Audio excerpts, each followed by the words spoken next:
So you recognize this as Earth, seen from space. And Earth is a beautiful planet. It's also a very active planet. And we can already see this in this picture by just looking at the clouds, which tells us there's a lot of activity in the atmosphere. There's also a lot of activity at the surface of the Earth. We have a lot of volcanoes that are active, and they tend to generate destructive eruptions. This is one of the many volcanoes in Indonesia.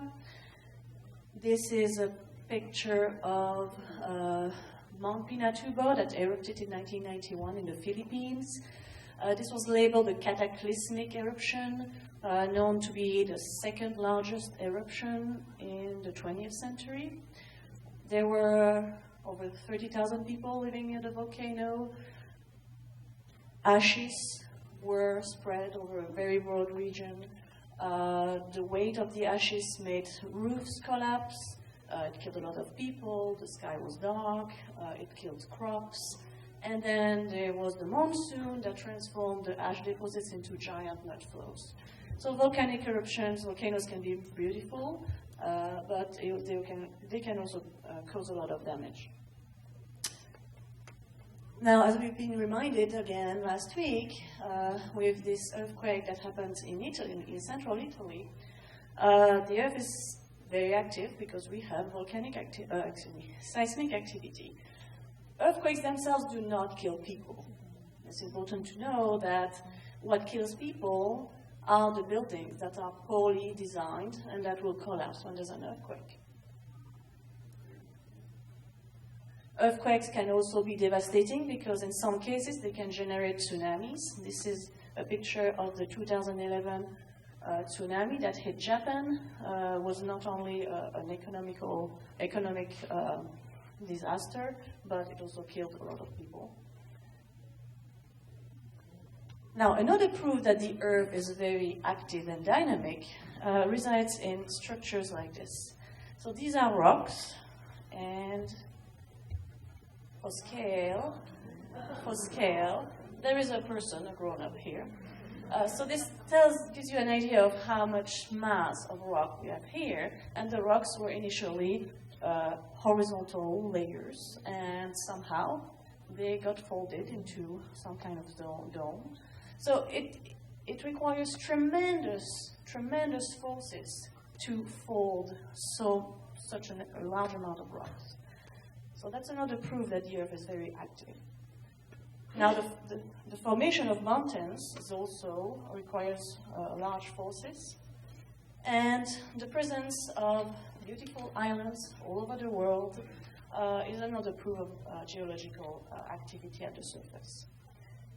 So now, my goals for tonight is to show you how all this activity at the surface actually relates to activity deep inside the Earth. And I'm going to show you how scientists like me use recordings of earthquakes to image the deep Earth that cannot be accessed any other way. We need to use earthquake recordings to be able to see it. And that way we're better able to understand the connection between what's happening deep inside the Earth and at the surface. And I will end by showing you some state-of-the-art modeling of the deformation of the Earth's interior that we've been doing in my research group at UCLA using seismic data. So this is a global map of the world we live. In brown we have continents, in blue we have oceans. The dark brown shows the higher elevations, where we have mountains. The dark blue shows the very deep oceans. Light blue represents the shallower part of the ocean. So seeing that much relief itself is telling us that there's a lot of activity going on Earth. Now, on top of this, I am showing you all the earthquakes of magnitude 5 and larger that have occurred between 1973 and 1998. They're color-coded. Red are for relatively shallow earthquake, a depth shallower than 100 kilometers, that's about 60 miles. Green is for intermediate depth earthquake between 100 and 300 kilometers. And blue is for the deepest earthquakes, as we've seen in the trivia. They can go down to about 600 kilometers depth. Now, what's striking about this figure is that the earthquakes are not just randomly scattered over the globe. They're located in very specific places along very specific lines. We have earthquakes, for instance, all around the Pacific Ocean, along the North and South American coast, or they delineate the middle of the Atlantic Ocean from north to south. There's also a bunch of earthquakes happening between Africa and Eurasia, and we're going to see why that is in a few slides. The same goes if I plot the world volcanoes. These are the ones that we see at the surface. They are also located in very specific locations. And usually where you have volcanoes, you also have earthquakes. The location of all these earthquakes and these volcanoes actually delimits what we call the tectonic plates. There are about 12 plus or minus plates on Earth. Some are large. The Eurasian plate is large. The Pacific plate is large. North America. But there are also some smaller ones. The Philippine plate here is pretty small. The Juan de Fuca plate here, very tiny, but actually very important for the Pacific Northwest. The Cocos plate, just to give you a few examples. And these plates are basically pieces, chunks of the rigid shell that is on the surface of the Earth. This shell is called the lithosphere. Litho comes from Greek that stands for rock. Sphere is a layer. And this lithosphere is cold and brittle. So it's going to break in chunks, in pieces. And that's what we call the plates. To give you an idea, the thickness of a plate compared to the size of the Earth is about the same as the thickness of an eggshell compared to the size of an egg. So it's relatively thin. Now these plates, they move with respect to each other. In the past, all the continents used to be gathered in one big landmass called Pangaea. And around 250 million years ago, they started to drift apart to end up in the current position of the continents. And this hypothesis, called continental drift hypothesis, was first proposed by Alfred Wegener in 1915. He was wounded during the First World War, and he was a paleoclimate scientist. While he was wounded, while he was recovering from his wounds, he came up with this idea and published it in a paper in 1915. This idea that the continents used to be all in one big landmass and started to drift away was based on evidence from paleoclimate and fossils, and also looking at the shape of the continents that seemed to match like puzzle pieces. So that was a very important paper, a very important scientific paper. But the problem is that it did not propose any mechanism, any physical mechanism that could explain why this would be happening. Why would there be plates? Why would they be moving? At the time, it did not propose any mechanism, which means that none of the scientists of his generation believed him. It took another 45 to 50 years to actually convince the scientific community that this was happening. So these plates, they move at about a few centimeters, a few inches per year. That's about the speed at which fingernails grow. And we can characterize three types of motion. We can have convergence of two plates. It's shown by the black lines. We can have divergence of two plates, shown by the red lines. In each case, we can either create or destroy some of the rocks at the surface. I'm going to explain this in more details in a minute. And then the third type of plate motion is what we call conservative motion or transform motion. It's just a horizontal motion, and there is no creation or destruction of rocks. And because each type of plate boundary is associated with a specific type of geological fault, as we show here with these little movies, that's why we have earthquakes at plate boundaries, because earthquakes happen when a fault starts to move. So that explains why we have most earthquakes along the edges of these plates. But why do we have volcanoes? So for that, we need to look at divergent and convergent boundaries. There is no volcanoes generated at transform boundaries, but we do have some at divergent boundaries. So to give you a little bit of background, during the Second World War, Harry Hess, who was a Princeton professor, but also a Navy officer, mapped the bottom of the Atlantic Ocean using a sonar. Before that, we thought that the bottom of the ocean was very boring, just very flat.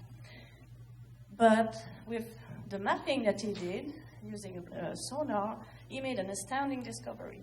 He found that the bottom of the ocean is not boring at all, that there is a gigantic volcanic mountain chain that runs north-south along the Atlantic, dividing it in two sides.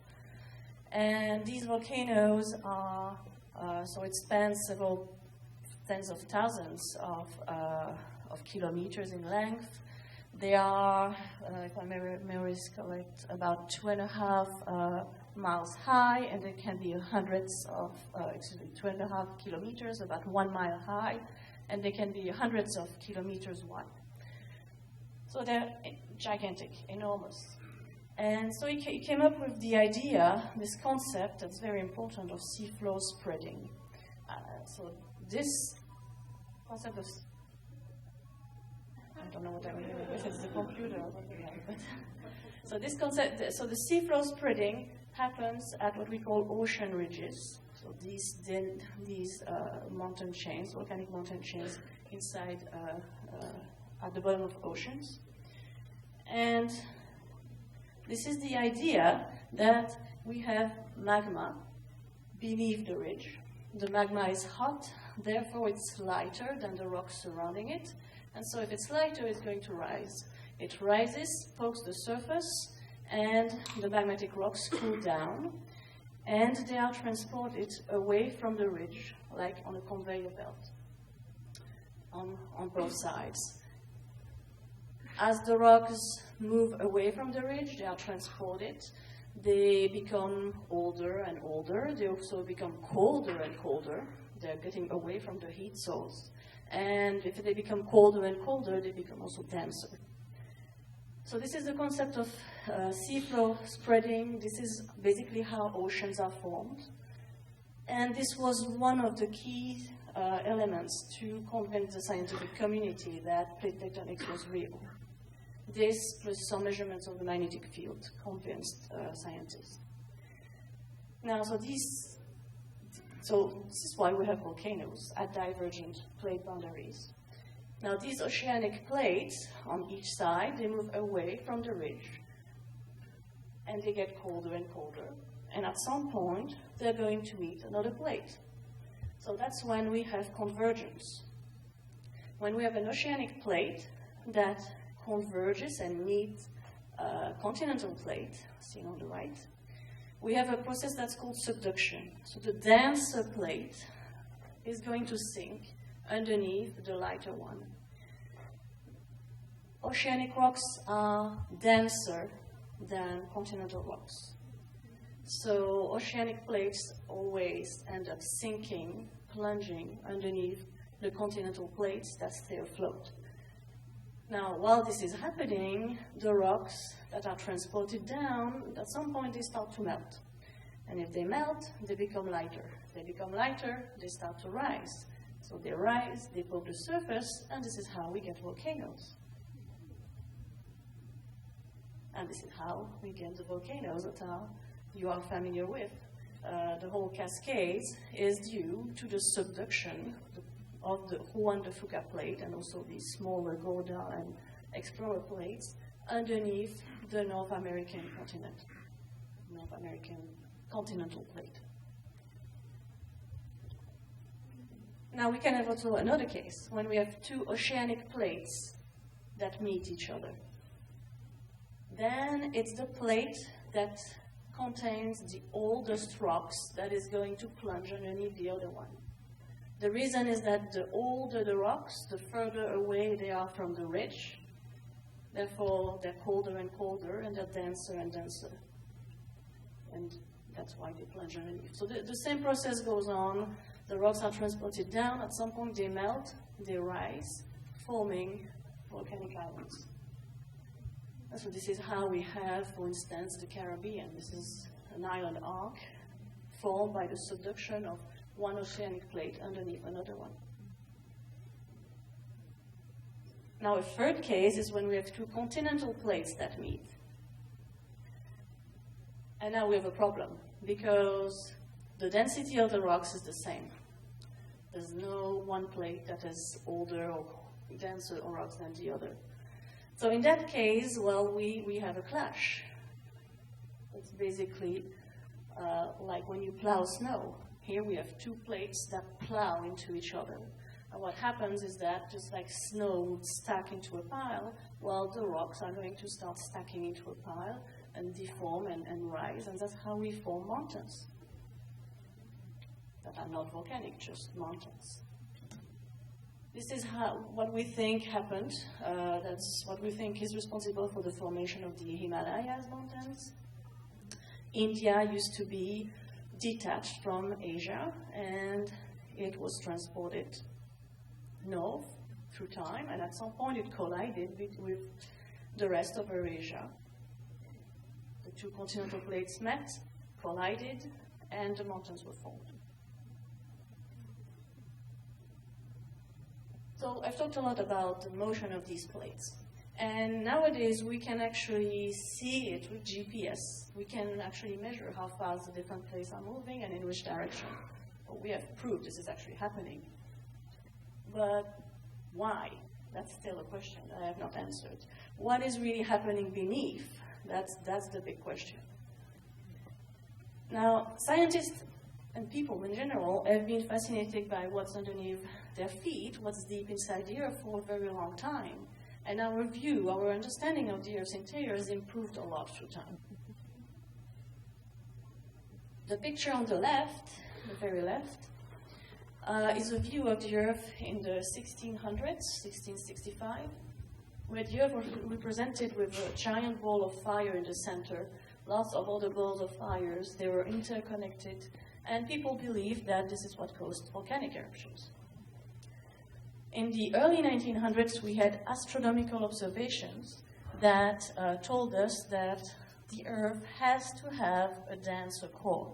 So at that point, we knew that there was a core made of dense material and a mantle lighter on top.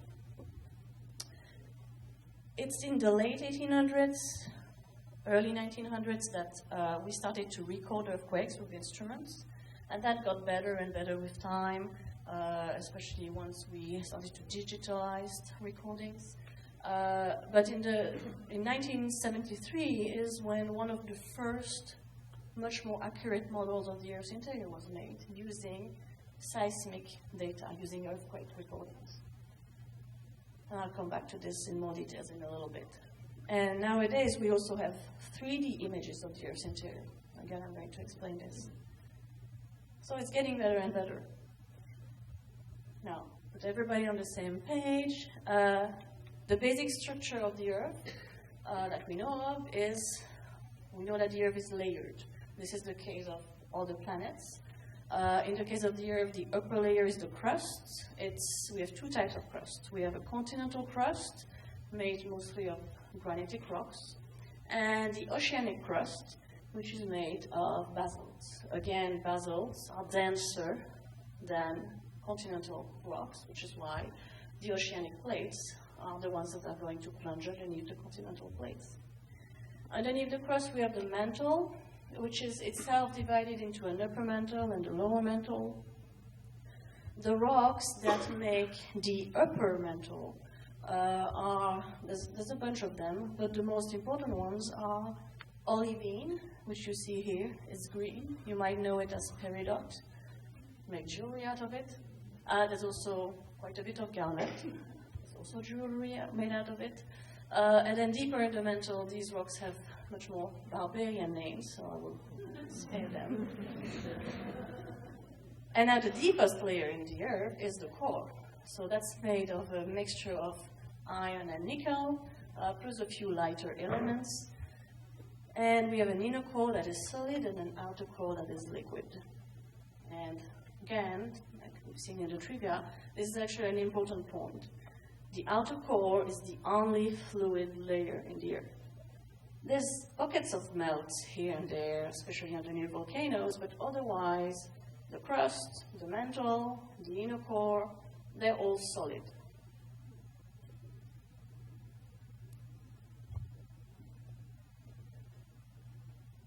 Now, if you go back to Alfred Wegener in 1915, he proposed the continental drift hypothesis. Nobody believed him.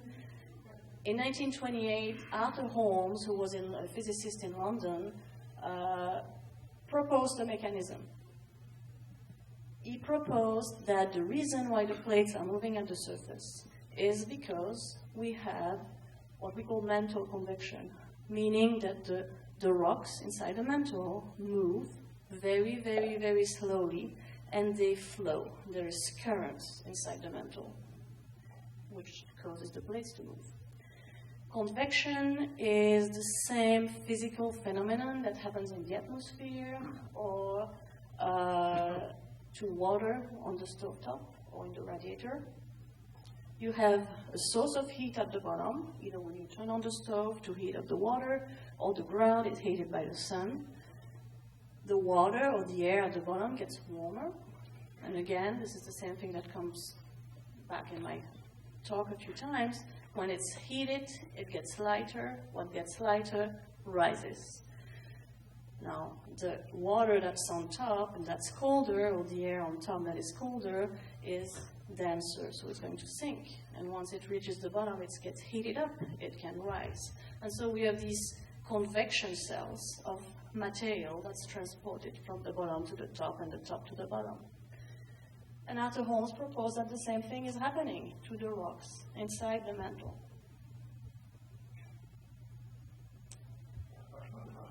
Now, paying attention, you're going to say, wait a minute.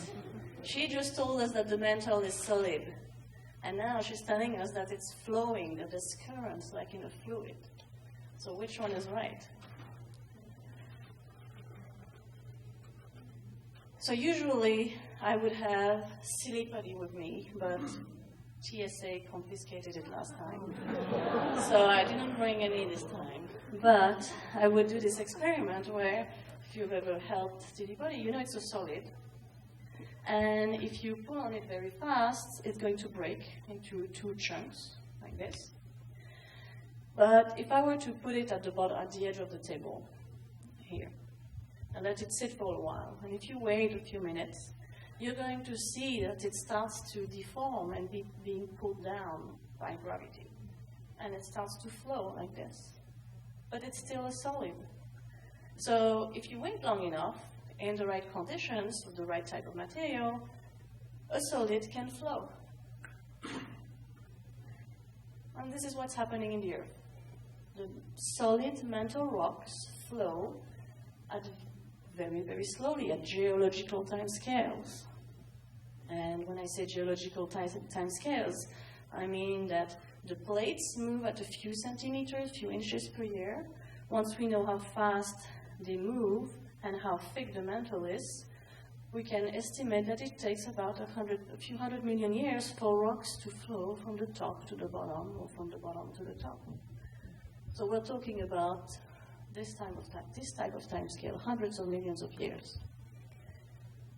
If you wait long enough, the rocks are going to flow.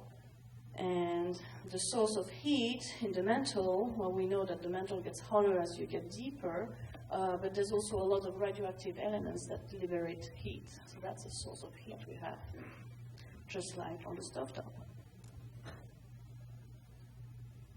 Now, we can observe plate motion at the surface with GPS, but how can we actually observe this convection in the mantle?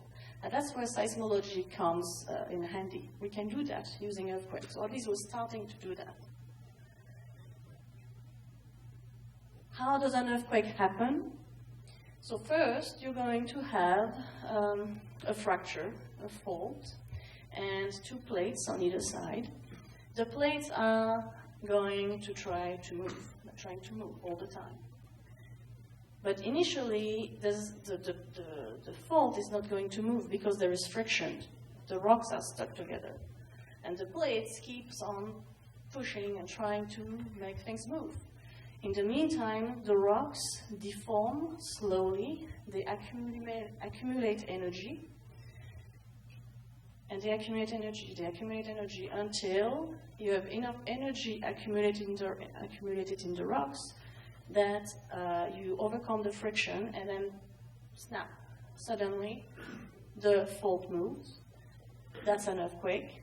And it manifests itself as in the form of seismic waves. And seismic waves is nothing else than the release of all this energy that was stored in the rocks.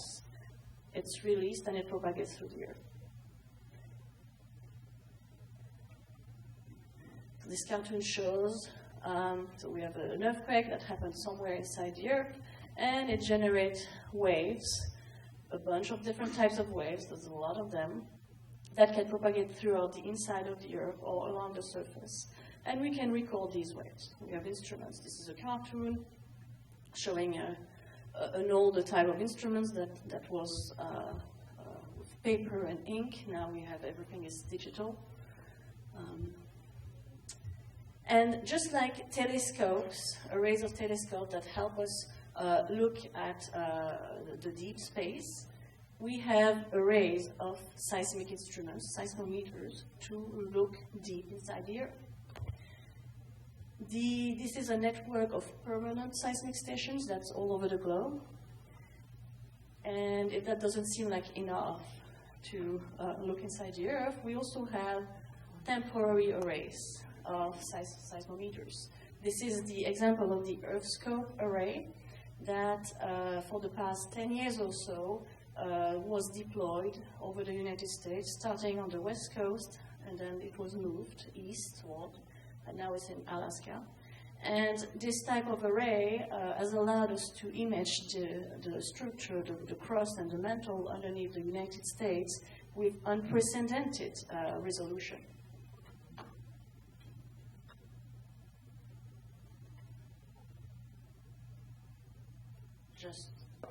This is me, quite a while ago, when I did some field work in Oregon in the high lava plains.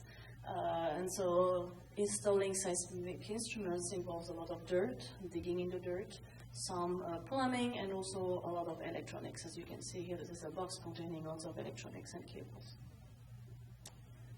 But you do that, you install instruments, and then you can sit at your computer, wait for the earthquakes to happen, and you record them, and you can just visualize them on your computer, and you can start analyzing them. So seismic waves travel in a predictable pattern. Once you have a good idea of what the structure of the Earth is like, you can predict when the different waves are going to arrive and what path they follow. We always have a P wave first. They travel the fastest, followed by shear waves. And then later on, we can have surface waves, waves that travel at the surface.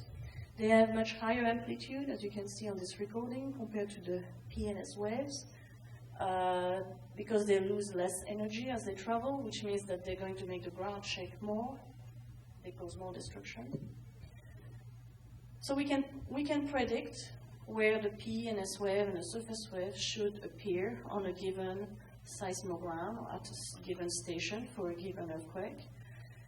And any deviation between the real data and the prediction tells us something about the structure of the Earth. It tells us that the model we used for the Earth was not quite right, and we can correct it. This is basically the idea behind how using seismic waves to map the inside of the Earth. So seismic waves behave very much like light rays. They can bounce off the interface between two medium. In this case, we see a laser that's bouncing off the interface between water on the bottom and air. Like this. Seismic waves can do the same. They can bounce off the surface between two different types of rocks, like between the mantle and the core. They can also travel from one medium to another and penetrate it. And in that case, because the two media have different properties, the waves bend when they enter the second medium. And seismic waves do the same thing. Just a little cartoon to show you this. So we can have a wave, an earthquake starting here, and the wave propagates down and then back up. It can be recorded somewhere up there. But we can also have a wave sent down to the core mantle boundary, and then it's going to be reflected off. It bounces off this interface and moves back up to the surface, and we can record it. So this is the principle behind which scientists have been able to use to discover the different layers of the Earth. That's how the crust was discovered, because this scientist, Andrija Morovičić, with Croatian, discovered that there was a boundary at which waves were reflecting. This is how the core mantle boundary was discovered by Gutenberg. So we knew from astronomical observations that we had a core in the Earth, but we didn't know exactly how big it was. And with seismic waves, he managed to figure out how big exactly the outer core is, or the core, in 1914. It's only in 1936 that Inge Lehmann discovered the inner core, also using seismic waves. And for reference, Pluto was discovered 5 years earlier. So in some ways, it's even harder to study the deep Earth interior than it is to look into space, which is an interesting thing to think about. So besides mapping the different layers of the Earth, we can also do 3D imaging of the Earth's interior. This is very similar to medical imaging. This is the same kind of method, same kind of algorithms. There's a source of energy. In medical imaging, it can be X-rays. There's detectors, and there's some tissue or human body that you want to image.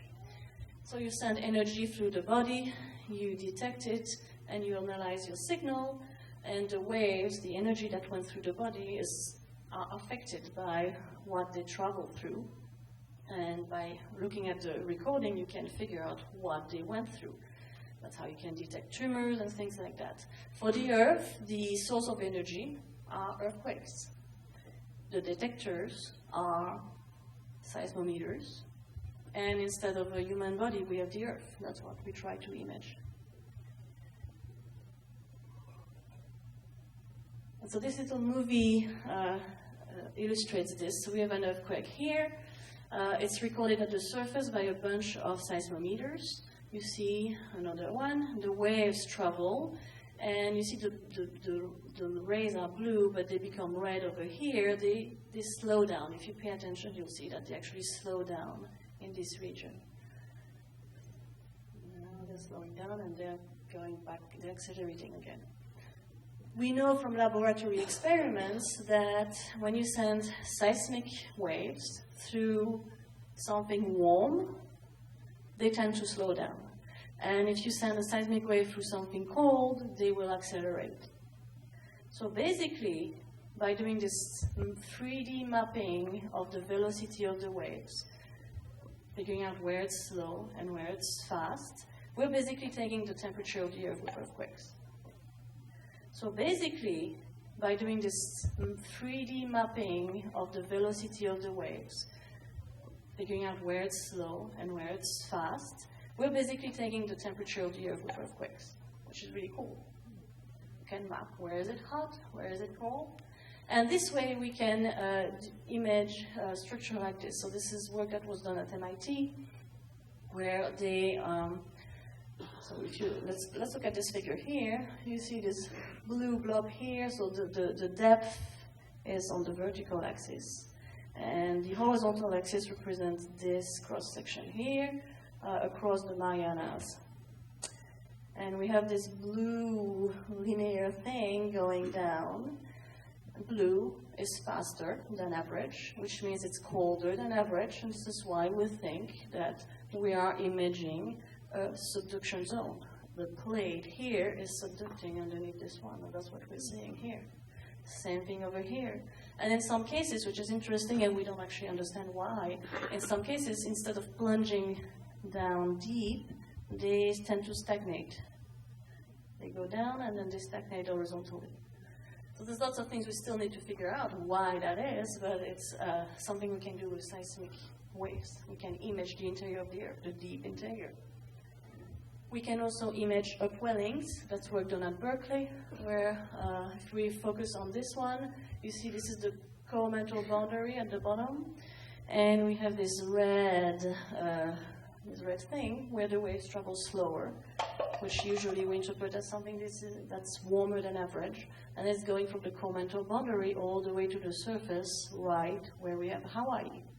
So we're starting to be able to image these upwellings that give rise to volcanoes like Hawaii. Now, we can also go one step further, and this is what I am most specializing in, and that's called seismic anisotropy. What it means is that seismic anisotropy is when the speed of a wave depends on the direction at which it travels. Basically, it means that if the wave travels in this direction, it will have a specific speed, but if it travels in this direction, it might be slower or faster. We know this is happening in the inner core. P waves that travel in the inner core in the north-south direction go faster than if they travel along the equatorial plane. We don't know why. There's a few hypotheses going around, but we actually don't know why, but we know it's happening. And something like this is happening in the Mantle as well, which I'm going to explain in a minute. This phenomenon of seismic anisotropy is very similar to optical birefringence, which you might be familiar with. You might have seen, that's pretty common in geological museums, a calcite crystal, and you put it on top of a piece of paper where you've written something, or in this case on top of a crayon, pencil, and you see double. This is because the light that enters the crystal will split. The two directions of polarization split and travel at different speed, which makes you see double. That's because this crystal has this anisotropic property. And the same thing is happening to crystal in the Earth.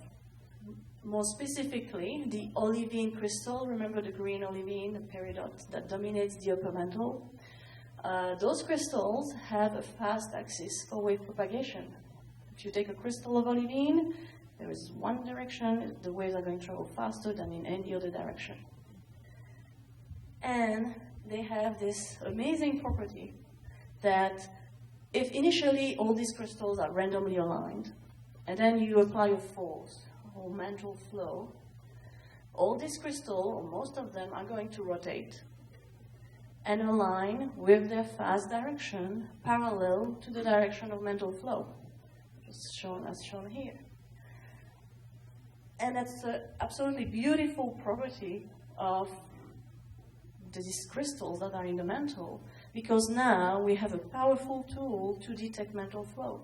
If we can figure out in which direction a seismic wave travels faster, we're likely to be able to tell in which direction the mantle flow is going.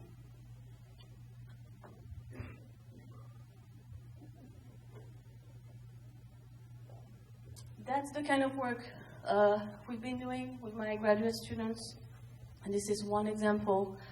This is the Pacific. Let's see, I apologize for the quality of the figure. It doesn't show very well, but the color scale represents the speed of the waves. So blue is faster than average, red is slower than average. We see that, so we have a ridge over here, and the Pacific plate is formed right here on the ridge, and then it spreads apart, and the rocks are getting older and older as you go toward the left. And so that's what we see. We have slower waves where the ridge is young, and faster waves where the ridge is, where the plate is old. Now on top of this figure, we see the black sticks. This is the direction in which the seismic waves travel faster. We're at 100 kilometers depth, by the way. We can do this at different depths. And in pink, I'm not sure how well you can see, but these pink arrows tell you in which direction the plate is moving from GPS observations. So we see that in the younger part of the plate, the direction in which the plate is moving in pink aligns pretty well with the fast direction of seismic waves, which tells us that we are very likely seeing mantle flow with these seismic waves. The flow is going like this, and so is the plate. So we can do this. We've been doing this for the last few years. A big challenge, the next big challenge, is to be able to detect seismic anisotropy even deeper. This was 100 kilometers depth. We really would like to be able to map it all the way down to the core boundary if we could. And the reason is the following. We would like to know how mantle flow is like everywhere in the mantle, because there's two end-member models, two completely extreme possibilities. One is that mantle convection happens in one gigantic layer. So the rocks would be heated at the bottom, rising all the way to the surface, and then going back down.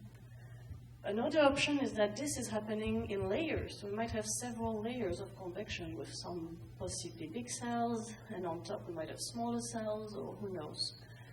And the reason this is important is that if we have layers, it means that the Earth will cool down less efficiently, less fast. And this is a much more efficient way of getting rid of the heat of the Earth. Why is that important? It's important because of the magnetic field. The magnetic field of the Earth is there to, well, I don't know if it's there for that, but it does that. It protects us, humans and animals, from the solar particles, the solar winds. If we didn't have a magnetic field, we would die. And the magnetic field is generated by convection in the outer core. If there is no more heat in the Earth to get rid of, there is no more convection. And if there's no more convection, there's no more magnetic field. So it's really important to figure out how convection in the mantle is like, because it's going to affect how fast the Earth is going to lose heat, and that's important for us. And so we started to do this kind of modeling, trying to look deeper and deeper in the Earth.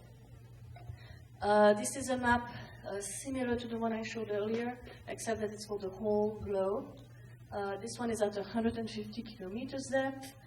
Again, so yellow is the motion of the plate.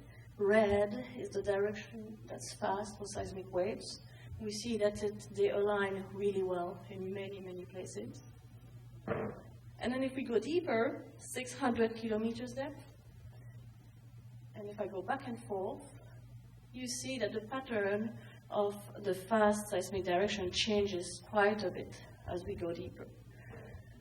This is probably an indication that mantle flow is very complicated, and there's a lot more work to do on this. There's actually only a couple of other research groups in the world that have started to do this. This is work done 3 years ago. So there's a lot more work to do on this. There's lots more challenges we need to attack. We need higher resolution models. We need to figure out how deep this anisotropy really is. How do we translate this anisotropy, seismic anisotropy, in terms of mantle flow? How does that relate to the geology at the surface? All these challenges will require scientists from different communities to work together.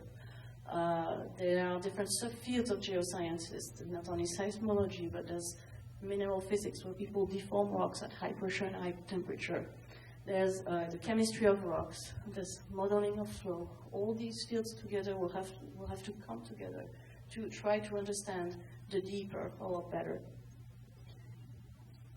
So I'm going to end here. Hopefully, I've been able to convince you that the Earth is a dynamic planet, not just at the surface, but also inside. That all this motion inside the Earth is what's responsible for the motion at the surface. That's why we have mountains, oceans, volcanoes, earthquakes, tsunamis. And being able to understand how the motion deep inside the Earth relate to the surface is very important. And seismology, seismic waves, are starting to allow us to do this. We can map the structure of the Earth in 3D, and we're starting to map mantle flow. Thank you.